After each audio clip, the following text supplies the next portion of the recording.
Good morning, everyone. Welcome to the Board of County Commissioners meeting for November 16th, 2022. If you'll please rise for the Pledge of Allegiance. I pledge allegiance to the flag of the United States of America and to the republic for which it stands, one nation, under God, indivisible, with liberty and justice for all. And our inspirational word for the day comes from Peter. Clothe yourselves with humility toward one another, because God opposes the proud, but gives grace to the humble. Madam Clerk, if you'll please call the roll. Commissioner Lundy. Here. Commissioner Hung. Here. Commissioner Moore. Here. Okay, we're going to start with the presentation this morning, Madam Clerk. Mark Adams, Lorain County Health Commissioner. Look at that smile. He's just all giddy. Yeah, always full of energy, always a smile, Commissioner Adams. Welcome, sir. We'd asked you to come in and make a presentation. I know there's been some discussions that have been going on. There was an Attorney General's opinion that came out one day that said about health departments managing TB clinic responsibilities, and we were intrigued by that. And at the same time, Mercy Hospital has been doing a good job for us on that. Today the purpose is for gathering information and for a board to make a determination. But it won't be made today. Sure, yes. It's just information. Yes, sir. Yeah, exactly. And thank you, Commissioner, and Commissioners and everyone. I appreciate it for the opportunity to come in and do this part because, I've not used this. There you go. There. Okay. So this is I wanted to start out with something a little bit of an icebreaker. At the very bottom there, the fun fact about myself is I played classical oboe through college. Classical. But Okay. That's okay. We still respect yeah, you. exactly. Yeah. Yeah. Oboe. We prefer a So, saxophone, yeah. but that's okay. So our subject today is TB. Three things that we'll hit is what is TB, Lorain County, and tuberculosis, and then tuberculosis options for Lorain County as well. It's something that we also talked about as health commissioners, that when that ruling came through, or the opinion came through from the Attorney General, we started meeting that into our state association as well and discussing it about, because there are some health departments that are not involved with it, and so what would that mean for those health departments? But just the basics of TB, it's a mycobacterium tuberculosis. So it's slow growing, which is why it gets myco, which sounds very much like the same prefix for fungi. It spreads through the air, through droplets in the air. So it's not something that is you really have to have those droplets to be able to do it, to spread it. And it mostly settles in the lungs. That's usually when we're talking about that infection piece, that's what we associate with years and years worth of infection. It's also one of the oldest communicable infectious diseases known. They've gone through and found remains from people 9,000 years ago that have been infected with mycobacterium tuberculosis. So it's been something that's plagued many nations, countries, and it's because of its resiliency, which we'll also discuss. Not everybody that gets TB right away is affected by it, so they don't right away get those illnesses. That's what divides folks into latent TB and then those that have TB disease. In Ohio, each county has an average of 4 TB cases per year. It's higher in some other states. So for every 100,000, it's about 1.26 people in the state of Ohio. If you were in California, you might experience about a 4.5 per 100,000 people. So in the U.S., just under 10,000 people per year are affected. So to give you an idea, that 1982, the number was more than double that. So the direction is going in the right way, where fewer and fewer infections. It's a serious infection, so it's not something that when you get it, that you cough it up and get rid of. In a lot of people, it stays latent. It'll stay in you, even with any type of treatment, it'll stay latent in you. And in 5 to 10% of the people that actually are exposed to TB will end up developing active TB disease. And the reason for that is that their immune system might stop fighting that tuberculosis, that bacterium. So that's latent TB and TB disease. That sitting and waiting is the important part. 13 million people in the United States currently have latent TB. So 5 to 10% of those people you can expect at some point may develop active TB disease. That is when you're infectious. 90% of those that get it are helped with treatment and do not experience that TB disease. People with it are infectious, so if you are active, that is when you're going to be able to spread it, not when it's latent. You have to actively be spreading it and have the symptoms. Anyone, though, can get it. It doesn't know a social class, it doesn't know income, it doesn't know any of those things. But there are people that are more at risk. That's usually those that have been defined where they get the preventative piece, so they'll get the screening. Those that work in jails, hospitals, shelters, and 70% of the cases are those that somebody that starts born outside of CONUS, continental U.S. So Lorain and TB, how does Lorain County do it? So I'm going to go through some history. 1934, the health district implemented TB control programs were all in schools. In August 1966, Lorain County Public Health contracted with Sandstone Nursing in Amherst to provide TB services, so it was something that was still being done in the health department. In July 1967, LCPH contracted with the Leary Memorial Hospital to provide some TB services. During that time, between 66 and 67, the County Board of Commissioners created a TB unit. So aside from just the health department doing it, a TB unit then was named to provide TB services. And so that was done until April of 2012. For 44 years, then they were housed together. So there's always been a misconception that those were, that it was a Lorain County Public Health program. It was not. It was actually part of the County Board of Commissioners. A levy supported the clinic for that period of time. And in 2012, it was moved from that TB unit to Mercy, and the levy now was cut in half to generate a little over $300,000 per year. So there are some TB options that exist. It's a lot of counties, because of this Attorney General's ruling, are starting to look at their programs. And so first we'll look at the law. Some of those options are pretty clear in the law. There are three main ones. So first would be is that the County Board of Commissioners would have to name a TB control unit. That falls under the purview of the Board of Commissioners. And then that unit, once named, must perform the TB clinic duties. So normally we shouldn't put this much writing in a slide, but I don't like paraphrasing the law in any way. So that way you have the slides and they can always be double checked, just have them double checked with the law itself, but I pulled them directly from the revised code. But here's the part in 339.72 where the Board of County Commissioners designates the TB unit, where the authority says that that's the part that falls on the board. Under 339.72, the designation of the tuberculosis control unit, one of the three options. So it's that the hospital would provide those services under contract, and that, or it would be the health department, or if you've named the health department to do that, or it would be that you would form a consortium with other county boards of commissioners to create a TB unit sharing those services. This is the part where treatment to be available for all persons. So this is the equal and all equities piece where everybody would receive that same TB prevention. Well, whoever the TB control unit is, then they're performing the TB unit services, they shall be able to ensure that everybody has the availability of those resources to be used for TB control.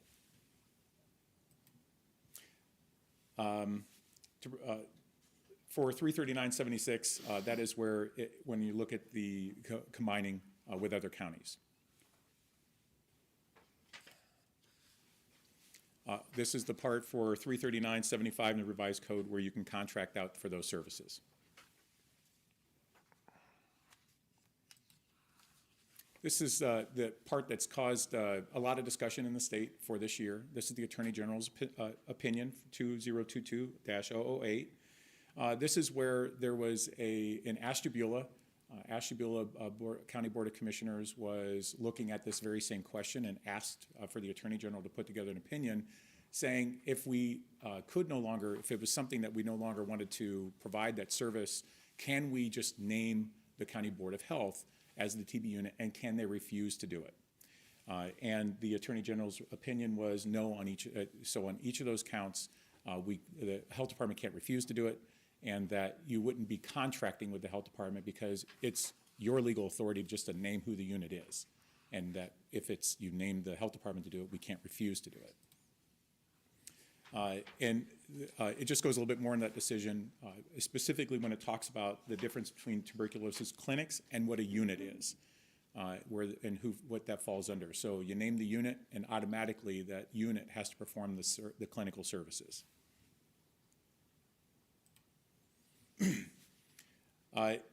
It goes on a little bit further as to if, with the health departments around the state, looking at it as one of those essential services that health departments are, as part of the opinion, were sort of required to perform anyway, and which is why there's a myriad of health departments that perform the service, some that do not, and some counties have levies, and many counties do not, that provide the services. But the cost of a clinic, so I called around and talked where I came from in Stark County, and I wondered, when I was at Canton City, we did it as it was a moral obligation. It just wasn't that many residents. It was 65,000 people or 70,000 people in the city.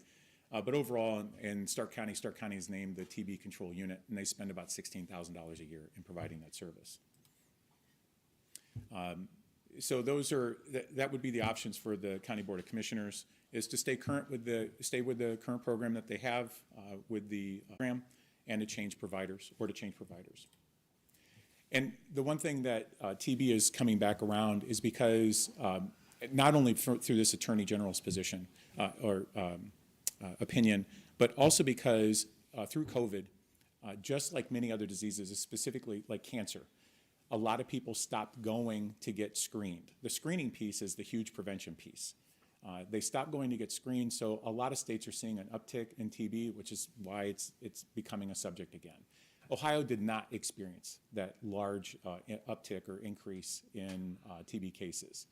So I think we might have had 6 the year prior. They don't report out specifically on Lorain County because we do not have enough cases. They use the larger counties, the 3 Cs, to really kind of put together Ohio's numbers for tuberculosis. So do you have any questions with that? Have you had a chance to look at, because obviously the health department has its own levy, if you were to take on these responsibilities, that wouldn't require you to have to increase your levy? It would not. We looked internally at what it would take for us to be able to do that part of the program, and having done it for a long time, where we did the screening in-house, that would include somebody coming in, doing the testing, coming back for the retest or the observation piece, and then putting them in for recommendation for treatment and prevention. So that entire piece was really, you're not looking at a lot more people coming through the door. And if there was somebody that needed, the way we used to have it was, if it was an industry that required people to have testing before they became employed, let's say they were going to be working in the jail, they simply would come over to the health department, we would do that piece instead of taking a mobile unit out. It greatly reduces cost. Our personnel, we have a lot of personnel, we would share that work, the extra work, with other people that are already in the department. Okay. And what's been the feedback you said from your colleagues since this Attorney General's opinion came down? Are other counties, you think, also looking at this option, or at least entertaining the idea? They are. They're entertaining it. They've already been contacted by their County Board of Commissioners in some cases to say, hey, let's have a conversation about this, much like with Lorain County. And in some, there was an initial fear because they were fearing, they had never done a TB program before. So there were some that had never experienced that as health commissioners and thought, what is this going to cost? And there were some of us that had done it for a long period of time that was like, it's actually not as large of a cost as you're thinking. It's not this incredibly large program. Mm-hmm. Okay. Any other questions? Dave? What other counties have you talked to? So with Stark County, with that are actually doing a program? If you kind of propose one of the options is for us to team up with another county and try to form a unit. Oh, I didn't talk to him specifically about that, Commissioner. That's as an far option as, in ORC, right? I just was, for me, I was asking them, what are they doing as far as their TB goes, their TB programs? Stark does it in-house, Summit, Cuyahoga is doing it, Lake is doing it, but Ashtabula is outside. They had a TB unit that was outside of the health What department. about west of us, like Huron and Erie? Have you talked to them? Or? No, sir. I'm not sure what they're. We did it in Henry County. We did our TB in-house as well as Williams and Fulton, but again, much smaller and not right next door to us. Oh, with Second Harvest, they oversee 5 counties over here. Sure. And I thought maybe that might be something that there could be some synergies there with those similar counties. Absolutely. I mean, there's a ton of conversations that would need to take place if it was any decision that you took that would. That's what it sounds like. It sounds like we need to do a lot of work still. Yes, a lot. I know when I saw the AG opinion come across, and always try to give those a quick look. I'm not a legal person, but try to look at them and try to decipher where they're coming down. I've certainly found it intriguing. I know reached out to you. I appreciate you taking the call as always, and sitting down and trying to talk it through. It's certainly something for us to explore. This is not something that would happen overnight. There's some legal steps that we have to walk through. And as I said, Mercy's been doing a great job for us. And, this is just something that surfaced as a result of the AG opinion we want to take another look at. And I was kind of surprised that it hadn't been done for a long time around here. But I think there's maybe some history that goes back a couple decades on that one where things kind of went in a separate direction. So it's certainly something worth exploring for this board. And but let me just caution, it's not something that happens overnight. There's logistics that have to be worked through, and so it's not something that's going to happen immediately, but certainly something that has my curiosity up, and we just need to each do our homework and consult with legal but I can't say enough good things about every time we reach out to the health department to work on any kind of project. You and your team have been tremendous. You always step up and say, how can we help? Thank you, sir. And this is just another example of how you're willing to serve people in the community, and we'll explore it and see if this is something we'll partner on or not. Yes, sir. Thank you. Anything else? Okay. Thank you, still sir. practicing the oboe? No. Okay. Don't play it all anymore? No, I used to be able to play each instrument, every woodwind. You're one of and, those people? wood? And I have them downstairs in the basement where they are locked away. And I don't go down and play anymore. Good for you. I can barely ring a bell, so, okay. And I certainly can't do it in time. Yeah, right, or a tambourine. Okay, we'll move into resolutions. Number 1, investments. So move. Second, Discussion. Commissioner Lundy, Aye. Commissioner Hung, yes. Commissioner Moore. Aye. Number 2, appropriations. So move. Second, Discussion. Commissioner Lundy, Aye. Commissioner Hung, yes. Commissioner Moore. Aye. Number 3, transfers. So move. Second, Discussion. Commissioner Lundy, Aye. Commissioner Hung, yes. Commissioner Moore. Aye. Number 4, advances and repayments. There were none. Number 5, requisitions. So move. Second, Discussion. Yes, I'd like to have issue number 1940. Read. Yeah, could you read that out loud with the correction so that we know that that we're voting on, make sure the So board. 1940 clerk courts, it will be excess funds from certificate of title administration to general fund. Okay, so that's that's what we're voting on? Okay. That's what Okay. you like. Is that good? Yep. Okay. And since Commissioner Moore brought it up, the amount, ma'am? $750,000. Okay, thank you. You're welcome. Anything further? Commissioner Lundy, Aye. Commissioner Hung, Yes. Commissioner Moore. Aye. Number 6, travel. So move. Second, Discussion. Commissioner Lundy, Aye. Commissioner Hung, yes. Commissioner Moore. Aye. Number 7, bills. So move. Second, Discussion. Commissioner Lundy, Aye. Commissioner Hung, yes. Commissioner Moore.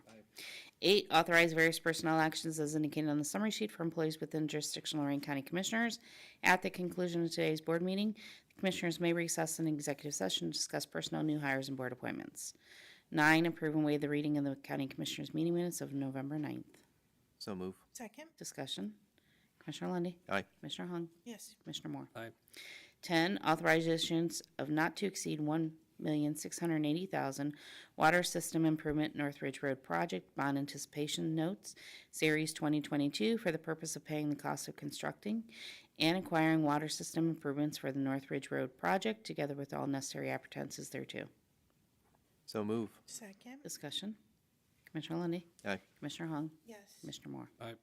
Job and Family 11, authorized purchase service agreement with Housing and Development Services, Inc., Miami Lakes, Florida, in the amount of $19,800 annually for custom programming and development services for the LETA Housing Stabilization System used in Lorain County for the ERA program using ERA administration funds, effective retroactive to September 30th, 22 through September 29, 23, and will be paid from the ERA administrative funds account. So move. Second. Discussion. Commissioner Lundy, Aye. Commissioner Hung, Yes. Commissioner Moore. Aye. Sanitary Engineer 12, advertised for bids for the Plum Creek wastewater treatment plant surface sand, filters, media, and under drain replacement. Work consists of removing and replacing the outdoor sand filter, media, under drains as part of Plum Creek wastewater treatment plant. The Plum Creek wastewater treatment plant provides sanitary treatment for up to 50,000 GPD for 50 single-family homes. Notice to be in the Chronicle November 21st and 28th and open on December 15th at 2 p.m. So move. Second. Discussion. Commissioner Lundy, Aye. Commissioner Hung, Yes. Commissioner Moore. Aye. Engineer 13, entering agreement number 2022-01 with Richland Engineering Limited, a Wallace Painter Group company, to perform traffic safety studies at various locations in Lorain County in the amount of $39,000. This will be paid from the engineer project account. This program provides reimbursement for traffic safety studies through the Federal Highway Administration and at 90% up to $13,000 per location, and ODOT will reimburse the engineer $35,100 or 90% upon completion of the studies. So move. Second. Discussion. Commissioner Lundy, Aye. Commissioner Hung, Yes. Commissioner Moore. Aye. Sheriff 14, approving and entering agreement for the K-9 training services with Tri-State K-9 Services LLC, Warren, Ohio, in the amount of $125 per hour, effective retroactive to November 1st, 2022 through October 31st, 2024, with one-year renewals with a 60-day cancellation clause. This will be paid from the K-9 expenses accounts. So move. Second. Discussion. Commissioner Lundy, Aye. Commissioner Hung, Yes. Commissioner Moore. Aye. 15, amend agreement with Tyler Technologies, Inc. to engage Tyler Technologies for products and services pertaining to software license and professional services provided to the Sheriff's Civil Office at no cost. So move. Second. Discussion. Yes. I'd like to recognize our Deputy County Administrator, Karen Perkins, for recognizing and pointing out the duplication of services here. So thank you for your work on this one. Anything further? She's always doing a great job. Thank you. Saving the taxpayers' money. Yeah. Commissioner Lundy, Aye. Commissioner Hung, Yes. Commissioner Moore. Aye. Under public comment, I don't believe anybody signed up for public comment this morning. Okay, we'll move on to getting an update here from Deputy Administrator Karen Perkins. Good morning, good morning. Good morning, Commissioners. I just want to announce that the Lorain County Crime Lab has received a notification of a grant award for $250,000. It's 100% funding for our crime lab through the Office of Criminal Justice Services. So, we need to thank Jillian Camera in our crime lab for all of her hard work and getting the paperwork submitted on time. And hopefully within the next, 120 days or so, you'll see some new equipment coming into the lab. Is this a second one? This is the first one that I'm aware of. First one? Okay. Yeah. She's done an outstanding job going after the dollars Absolutely. that are out there. So Absolutely. So, thank you, Jillian. thank you, Jillian. Thank you, Commissioners. Thank you. Crime Lab plays an important role in this battle with the opioid epidemic that we've got here in the county. So they do great work down there. And congratulations. It's a lot of hard work getting these grants. Folks have no clue all the paperwork you got to fill out and write and apply. Okay, at this time, Assistant County Prosecutor Dan Petticourt. I have no report, Commissioner. I will say to Commissioner Hung, I think this is the second grant that Jillian's put together. I know she's been working on this one for quite some time. My office is in the process of looking over some of the contracts for the equipment that this grant will pay for. I don't think it actually 100% funds all of the crime lab, but it will fund some of the upgrades to the crime lab that she has. That's what I was asking. She's quite the go-getter. She is. She's doing a lot of, and you're right, there's a lot of work getting the grants rolling up. That's the only report I have today. I will say if the board chooses to go into executive session, we can discuss one piece of current litigation and the potential purchase and sale of public property in addition to the personnel issues discussed by the clerk. Okay, great. Thanks, sir. Commissioner Moore. Oh, No report this morning. Commissioner Hung. I just wanted to recognize David Root at the commander in Commander Manning at American Legion Post 12 on Friday. Was able to go over and visit with them for their program. It was a lovely program, third year in a row that I've been invited and able to stop by, and just wanted to thank him for the invitation. Okay, very good. Yeah, the only update I have this morning is, I know everybody keeps asking about the outcome of this election, and all I can tell you is that if you want some really good insight, take a look at the Chronicle Telegram this morning. I think they ran a really good story explaining the process.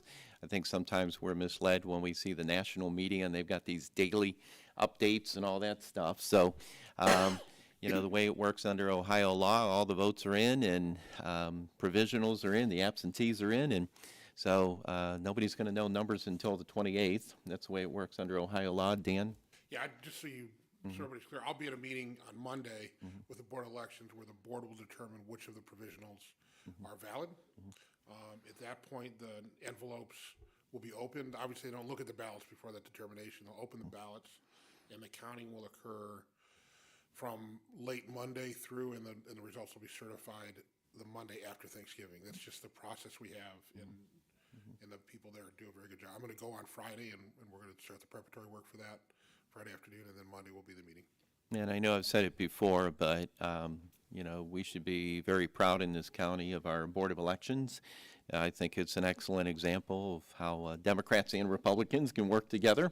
I think everybody over there works extremely well together, a very, very professional staff, very thorough, very competent. We've always run very good elections in the county, and the bottom line is I can tell you personally I'm willing to accept whatever the outcome is, and that's the way that we should be doing things in this democracy. We've got a good system in place, and I think we need to be respectful of the process and also respectful of the outcome. You can't just be happy when you win and think something's wrong when you lose. It's important to accept the outcome. And I have total confidence in the process. Let the process run its course. And it's important to our democracy. I don't want to get into a lot here, but, I'm sure Putin loves it every time we have disputes about elections in this country.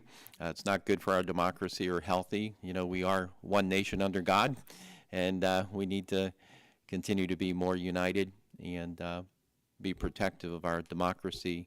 It's a process that's worked very well all these years, continues to work well, and we need to stand together, accept the outcome, move forward, and do what's best for our country, for our county, and for our families. That concludes my report. Madam Clerk? Tomorrow at 9:30, you'll have a commissioners meeting for the budget hearings. Wednesday, November 23rd, we will not meet. It will be Thanksgiving. County offices are closed Thursday and Friday. And Tuesday, November 29th at 9:30, commissioners will have a meeting on budget hearings. Okay. so on the 29th, you'll be smiling or frowning, right? Ha! Both. Yeah, No,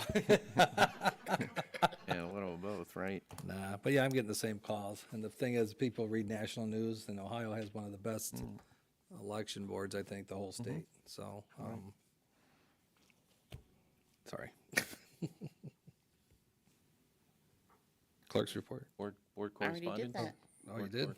Okay, I'll make the motion that we waive the Second. board correspondence. I'll second. I got a second already. Yeah, He did it right when he said it, but that's okay. Oh, okay. I don't care. Let's, give us 2 seconds. How's that? Discussion. Commissioner Lundy, Aye. Commissioner Moore, Aye. Commissioner Hung. Yes. Okay, at this time, I move that we go into executive session for the reasons stated by legal counsel. Clerk, I will second. Discussion. Commissioner Lundy, Aye. Commissioner Hung. Yes. Commissioner Moore. Yes.